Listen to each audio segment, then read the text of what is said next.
The Spanish especially are going to set up when they start conquering lands like island lands like Jamaica. And thank you, brother. Oh, okay, thank you. Like Jamaica and Hispaniola, things like this are going to be sugarcane plantations because sugarcane requires a warm tropical area to grow in. All right. So when we go from the beginning of the transatlantic slave trade, and then we see the English get involved in 1562 with John Hawkins and the good ship Jesus and things like this. We see the triangular trade created. We go throughout history. We're going to see resistance all throughout. We see here, even in this land, I know people talk about August 20th, 1619. One, it's important to understand that African people were here in this land that we call the United States of America going back at least 51,700 years ago. If you read the book, how many people are familiar with Dr. David Imhotep, who wrote the book, The First Americans Were Africans, Documented Evidence? So he's a friend of mine.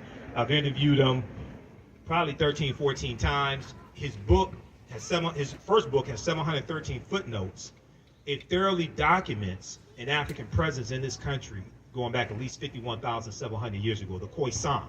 The Khoisan have the oldest DNA on the planet. They come from Southern Africa. They go all around the world. They're the ancestors to the Anu and the Twa. The Twa are derisively or derogatorily called pygmies in European anthropology and archaeology. They go all around the world. They're short-statured Africans. So, yes, African people circumnavigated the globe. Yes, we were already here. But that does not mean the transatlantic slave trade did not happen. Now, the Spanish are the second ones involved in the transatlantic slave trade. They're bringing Africans into the territory we call in the South Carolina, Georgia area in 1526. This is 93 years before 1619. So even though people talk about 1619, you have to deal with that history before then. You have to talk about Juan Garrido, who was born in West Africa in 1480. He comes into Florida in 1513 with the Spanish conquistador Juan Ponce de Leon. It's going to be Juan Ponce de Leon who names Florida, who gives Florida its name. It's Spanish, which means it has some reference to flower. This is what the word Florida comes to. Well, Juan Garrido is probably the first African we know of by name who comes to this land we call the United States of America. This is long before 1619. So even though 1619 is important to understand, and understand it in the proper context, that's not when we first came to this land, but that's part of the transatlantic slave trade. Now, August 20th, 1619, when the White Lion pirate ship, you have the White Lion and the Treasure, two English pirate ships that come into Virginia, basically Point Comfort there in Virginia. How much time I'm at 27. I'm not at 28 minutes. Crystal, how am I on time? Hey, go on. Okay, so when these two English pirate ships come in, and you have 20-odd Africans who are exchanged for food and water and supplies, right? At this time in 1619, did you know codified slave laws don't exist in any of the 13 colonies? Did y'all know this? Y'all didn't know this? Nope. Oh, yeah, bring me out here to speak more often. Yeah. No. Who's read Before the Mayflower by Lerone Bennett Jr.? Because he breaks some of this down in chapter 2. Chapter 2, 6th edition, right around page 40, he talks about the names that African people had in this land. When Europeans got here, they were called Moors. They were called Negers, N-E-G-E-R-S, Nagars, N-E-G-A-R-S, and Blackamoors, okay? The word Negro really wasn't used for us at that time. He's talking about in the 1600s, all right? So, and he's talking about the presence of the Moors here when Europeans got here. And then at that time, also in the colonies, the people who we call white people, they weren't referred to as white. They were referred to as either Christians or Englishmen. Okay, so they're exchanged for food and water and supplies. They're put into a form of indentured servitude for about 3 to 5 years and released from that. Some of them go on to own land. You're going to have some Africans who come here, either willingly or unwillingly, who end up owning white indentured servants also. That's a whole nother conversation. Some people don't want to have that conversation. Don't know why, but that's part of the history. Lerone Bennett Jr. breaks this down in chapter 2 of Before the Mayflower. Okay, so this is Juneteenth connects us to the transatlantic slave trade. The first colony to have codified slave laws is going to be Massachusetts, 1641. They come to Virginia about 1660, 1661. The laws are coming to different colonies at different times. Different colonies had their own laws, okay? So some of the slave ships, and I was looking at some information from nationalarchives.gov for the UK. Some of the slave ships, the Triton had 150 African slaves, the Antelope 230, the Juno 250, the Alexander 450, the Baltimore 280, the Polly 400, the Jason 360. We know the good ship Jesus 1562. John Hawkins, who becomes later Sir John Hawkins of Plymouth, England, had 300 Africans as well. And we know that the transatlantic slave database estimates there's about 12 million Africans that are going to be taken out. Now, that's probably a lowball number. We know the people, Dr. John Henry Clark, put the number at about 100 million. Dr. W.B. Du Bois put the number close to about 100 million or so. But whatever number we deal with, we have to also understand this chronology of history as well, okay? So, and it's also important to understand that we fought slavery every step of the way. In this country and in Africa, there were wars that were fought. There's a good book by Sylvian Diouf called Fighting the Slave Trade, West African Strategies, Fighting the Slave Trade, West African Strategies. And this book deals with the different types of strategies that we used in West Africa to fight against these European colonizers and fight against the transatlantic slave trade as well, okay? So here in this country, you're going to have somewhere around 250 physical slave rebellions taking up arms. We know about Nat Turner, 1831, Southampton County, Virginia, and others. We know about the Stoner Rebellion, 1639 in South Carolina. There were other forms of resistance, however. Learning to read and write was a form of resistance, because one of the things that we did when we learned to read and write is wrote our own freedom papers and ran away. That's what some of us did. We wrote our own freedom papers and ran away, because a lot of the slave patrollers that you encounter on the roads, a lot of them were poor white men who were illiterate. They couldn't read or write. So you can give them any paper, say these are my freedom papers, or a travel pass or something like that. Learning to read and write was a form of resistance. Having work slowdowns, slowing down the pace of work was a form of resistance. Poisoning white people's food was a form of resistance, okay? Destroying tools or sabotaging tools, maiming oneself, cutting off toes, something like that. Those are different forms of resistance that we engaged in as well. Okay, so when we have these celebrations, it's important for us to invoke the ancestors as well, and the brother did the libations, which brings in the power and the energy of our ancestors, and it helps reconnect us to our ancestors also. And once again, I'm going to wrap up with this, and we can open up for questions if we can. But when we have these celebrations dealing with Juneteenth, it's important to correct the history and protect the history of Juneteenth and deal with history, political education, economic empowerment, as well as law. Okay, so I want to thank you for your attention. I want to wrap it up there. Usually I end my presentations. Right now, it's correct wrong behavior. It's not over till we win. Wakanda forever. And because Wakanda is a real word, comes from the Omaha Ponca Sioux Indian language, means possessing secret powers, but it's also a Bantu word. It's in Key Congo as well. So Wakanda is a real word. So Asante Sana, can we open it for questions? Okay, let's open it for questions. Did you all learn anything? Yeah. Okay. All right. Thanks. Now, and then I'm gonna have my DVD lecture set up over here. Also, I'll be registering people for 2 10-week online classes that I teach on Saturdays and Sundays. Saturdays is Ancient Kemet, the Moors, and the Ma'afa, Understanding the Transatlantic Slave Trade, where they didn't teach you in school, where we do it thousands of years of history. We do the sessions live. All the sessions are archived and recorded. You can watch it a year from now, 2 years from now. It'll still be there. Sundays, I teach from the Civil War to the Civil Rights Movement and Black Power, 1865 to 1968, which gets deep into this history dealing with Juneteenth, Civil War, Reconstruction, all that history. Okay, any questions? When was slavery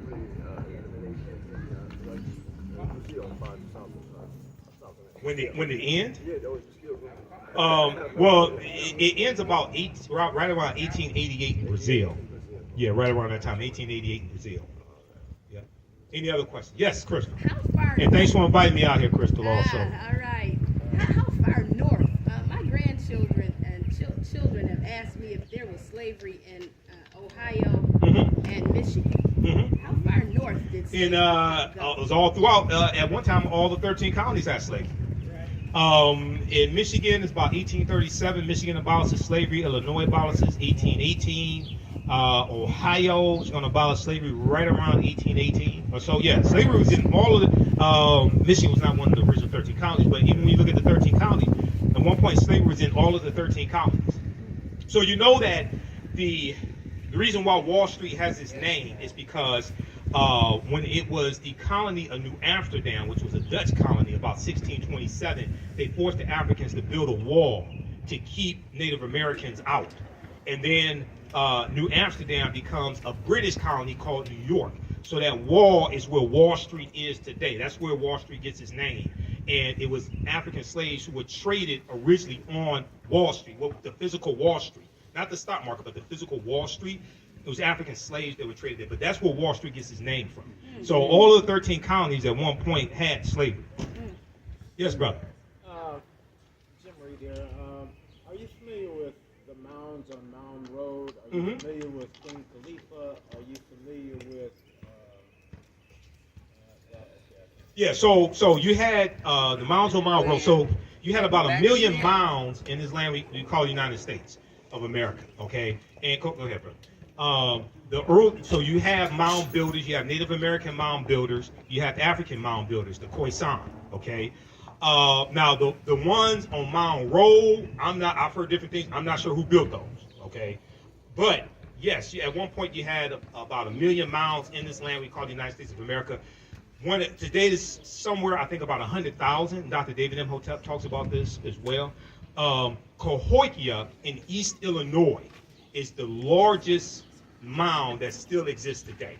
Okay, and these are the early mound builders were African people. Now, yes, you did have Native Americans that built mounds. So I'm not trying to sometimes when we talk about African people being here first, even though people concede that African people were the first people on the planet, but then we talk about being them here first in the U.S., then it causes a problem. I'm not taking anything away from Native Americans. And Native Americans I have Native American in my family, Cherokee and Blackfoot on my mother's side. She's from Tennessee. But the people who we call Native Americans are the offspring of the intermixing of Africans who were here over 50,000 years and Asians who come here around 3000 BC. And the Africans and Asians intermix, and they're offspring of who we call Native Americans. These were usually a dark-skinned people. Okay, they weren't the very light-skinned, almost white-looking like Native Americans or some that you see today. Okay, so when I talk about this history, I'm not trying to denigrate Native Americans or take anything away from them, but it's important for us to understand this chronology of history. Yes, go ahead, brother. I just thought of the third part of my question. Yeah. Are you familiar with Isaiah Henson? Isaiah Henson or Josiah Henson? Okay, Josiah. Okay, so Josiah Henson was a runaway slave from Maryland, and he ran away with his family, and he writes an autobiography. Josiah Henson is the real life person that the fictitious character of Uncle Tom in Harriet Beecher Stowe's 1852 novel Uncle Tom's Cabin is based upon, because she read his autobiography. He becomes a abolitionist on the Underground Railroad. He becomes a Methodist minister and an educator. He and his family go up into Canada because of the Fugitive Slave Act of 1850, which was the fifth bill of 5 bills and what's known as the Compromise of 1850. The Compromise of 1850 is legislation that comes about to organize the land that the U.S. gets at the end of the Mexican-American War, 1846-1848. So the U.S. gets the territory that today makes up California, Arizona, New Mexico, Colorado, Utah, and Nevada. California comes into the land as a free state in 1850. Okay, all that comes from Mexico as a result of the Mexican-American War. The U.S. pays Mexico $15 million. Mexico loses about 1/3 of their territory. So the Fugitive Slave Act of 1850 intensifies the abolitionist movement. It makes it more dangerous for runaway slaves to even live in the North, because now it says that all people have to work with the authorities to capture runaway slaves and return them to the slave owners, and it removed habeas corpus, which meant your right to a day in court. Previously, under the Fugitive Slave Act of 1793, the slave owner had to go to court and prove that that person was their slave. The Fugitive Slave Act of 1850 takes away that and calls more runaway slaves to run into Canada. Okay, so Josiah Henson goes into Canada. So that's where he was the real life person that Uncle Tom is based upon. And Uncle Tom was not the not the way that the stereotype of Uncle Tom was that he was subservient to white people and things like this. Now that was Sambo.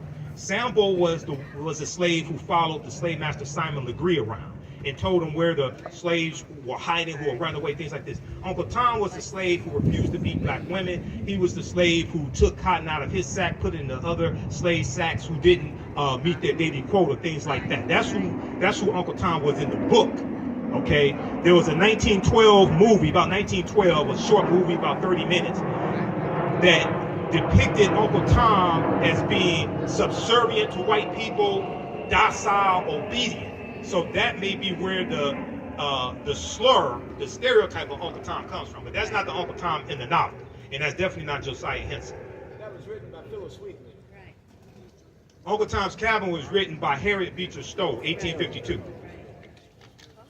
Now, Queen Khalifa, I've been doing research on Queen Khalifa. Now, some sources say she was a fictitious queen. Some say she was a real queen. I don't know whether she's fictitious or not. It's believed in quote, it's believed that California is derived from her name. I don't know that for certain.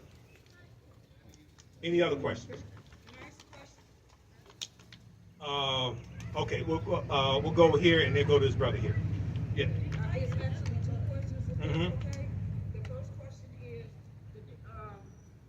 true that the difference between the indigenous people of this land and the Native Americans, is it true that the Native Americans are by land contract and the indigenous people are people that were the first people that was here on this land? Okay. So it depends upon how you're using the term indigenous. If you want to say, if you are you Original. okay, the original. Okay. So when you say land contract, you're talking about treaties. Yes. Native Americans. My other question is, are you familiar with Dumb Diverses and the Yeah. decree that King James wrote?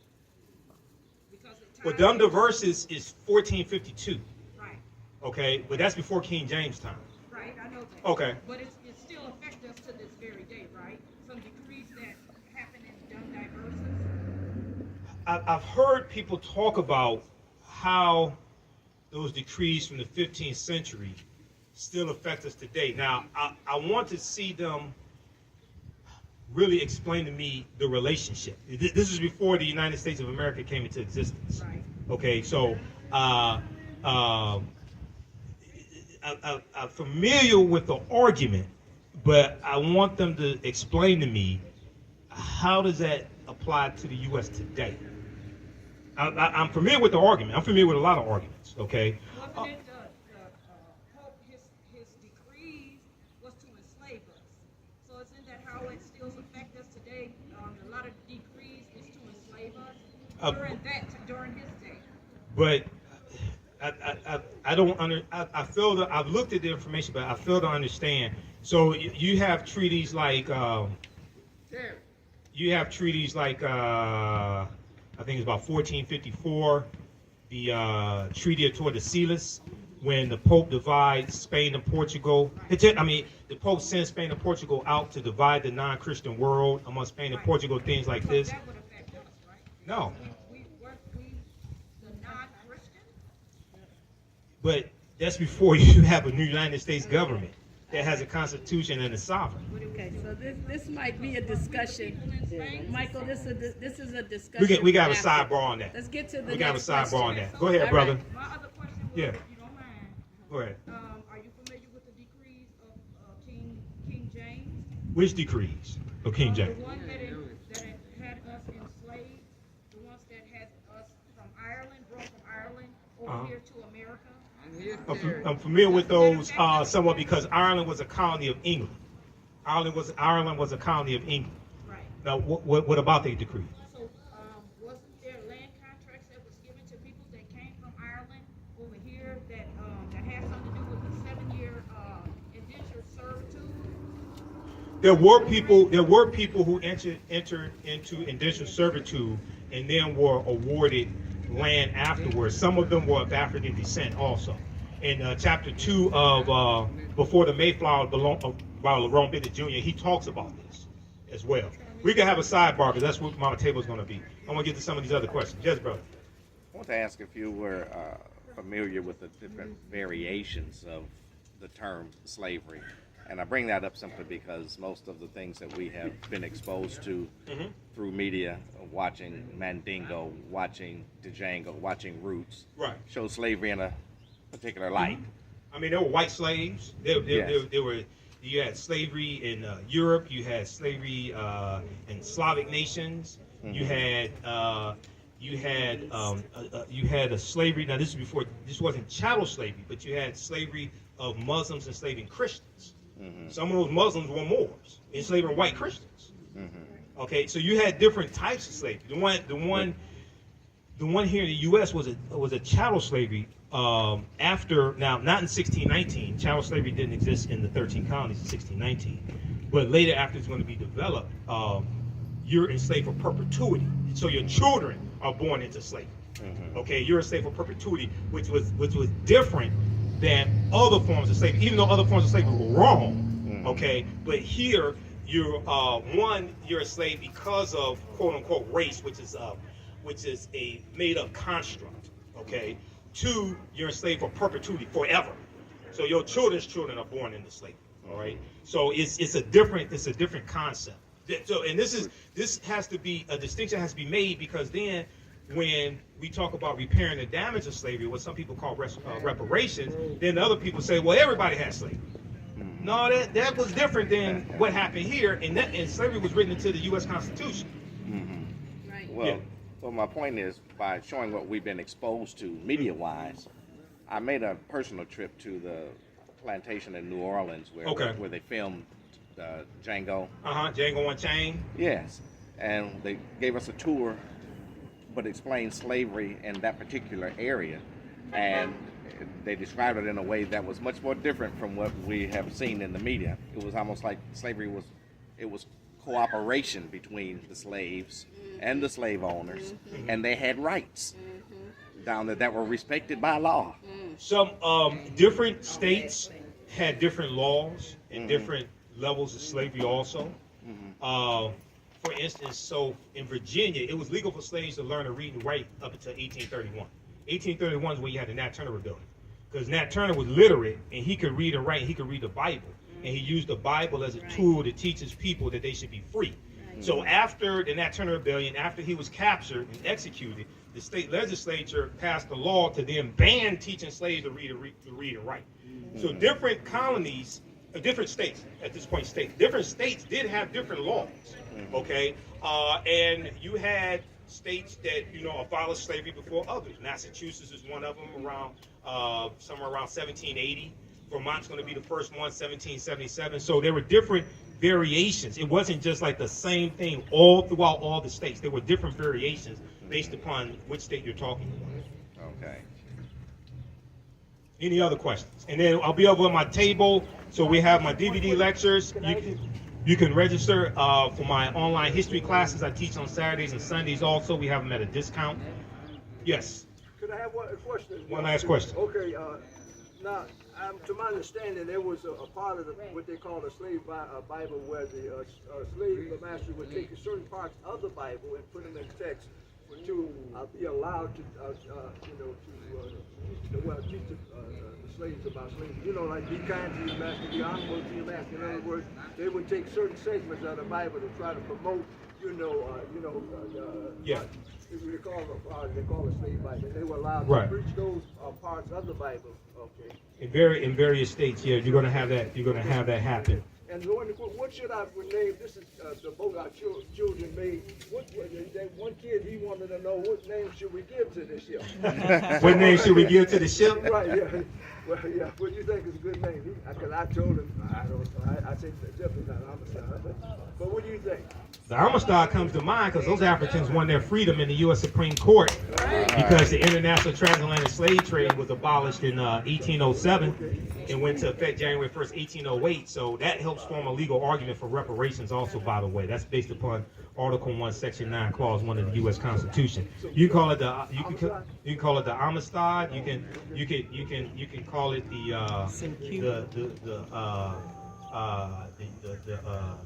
the ship Kemet. You can call it the Nile Valley. You can call it Wakanda, because Wakanda means possessing secret powers in the Omaha and Paca Sioux Indian languages. All right, is that all the questions? All right, other questions you can ask me over my table. Thanks for your attention. Be sure to come support the African History Network. This helps me keep doing the research, keep doing the radio show. I don't get paid to do radio. I'm on Roland Martin Unfiltered every Friday. I don't get paid to do none of that stuff. So selling the lectures, register people for the classes, any donations you want to support us with, that helps me keep doing this type of research, all right? So thanks for your attention. I appreciate it. Asante Sana Imhotep. Yes, brother. Well, I got some new stuff over here, too. Oh, thank you. I got some new stuff over here. You can get some for gifts also. If you got my DVD lecture, you can get it for gifts as well. All right, thank you, Crystal. Thank you. What's your name, brother? My name is Gabriel. Gabriel. All right, brother Gabriel. I appreciate it.